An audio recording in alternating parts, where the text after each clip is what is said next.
आप लोग के समक्ष एक माता रानी का बहुत ही प्यारा भजन लेके आए हैं। अगर आप लोगों को अच्छा लगे ज़्यादा से ज़्यादा लाइक, ज़्यादा से ज़्यादा कमेंट और ज़्यादा से ज़्यादा सब्सक्राइब करें।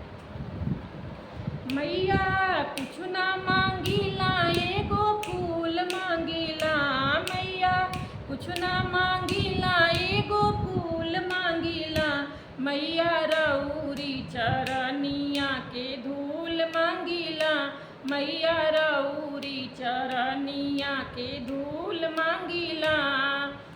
नाही मांगी टयरा हो नाही मांगी नथिया, नाही मांगी नथिया हो नहीं मांगी टयरा, मैया मांग के सिंदूरवा भरपूर मांगीला, मैया मांग के सिंदूरवा भरपूर मांगीला, मैया रउरी चरनिया के धूल मांगीला, मैया रउरी चरनिया के धूल मांगीला।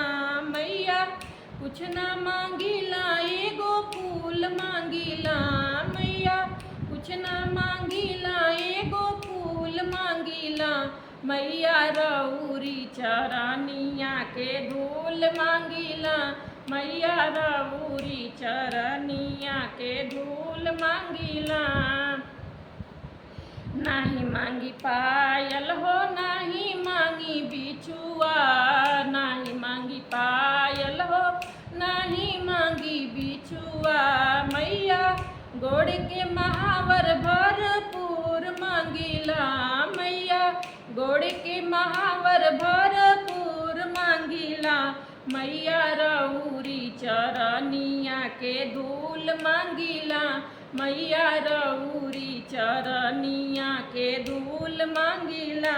मैया कुछ ना मांगीला एगो फूल मांगीला, मैया कुछ ना मांगीला एगो फूल मांगीला, मैया रउरी चरनिया के धूल मांगीला, मैया रउरी चरनिया के धूल मांगीला।